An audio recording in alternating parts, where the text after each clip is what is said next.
থাকতে হবে। এক্ষুনি কর ব্লগ।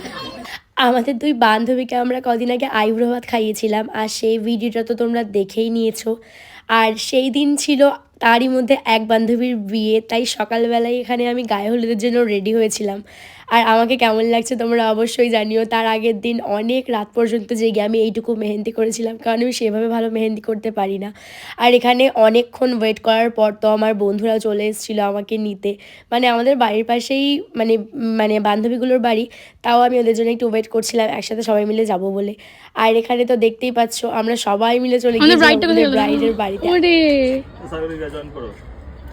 এই তো তোর ওই রুবিকে খুব ভালো লাগছে সত্যি সত্যি। থ্যাংক ইউ বল। কিন্তু কথা হচ্ছে ও আমার শাড়ি নিয়ে চলে এসেছে। তুই ওস্তাদ, তুই তোর বিয়ে দিনে এখন তো শাড়ি চেয়ে পড়া সবাই যাবে না। কি পড়া? তুই ও শাড়িটা নিয়ে চলে এসেছিস কার্তিক পুজো শাড়িটা। চর মারবো ঠাস করে। তানির বরকে ডাক না। এই তানির বর, এই তানি এই তানি, তানির বর। ওই তো হরি নাম করতে হবে না, কোদিকে দাও কোদিকে দাও কোদিকে দাও।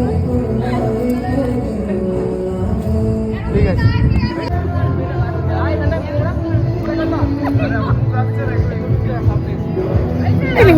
আমরা সব বন্ধু বান্ধবরা যাওয়ার পর তো রুবির সাথে প্রচুর ছবি তুলেছি, আর ওকে বৃদ্ধিতে ভীষণ মিষ্টি লাগছিল, সেটা তোমরা দেখতেই পাচ্ছ।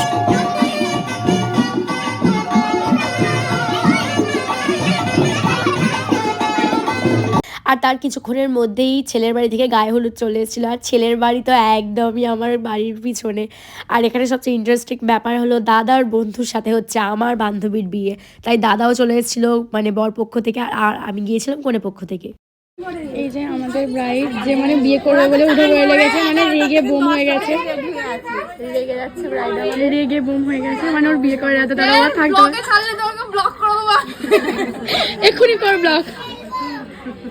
তারপরেই রুবির এখানে গায়ে হলুদ শুরু হয়ে গেছিলো, আর এখানে মানে কে উলু দিচ্ছে তোমরা শুধু দেখো।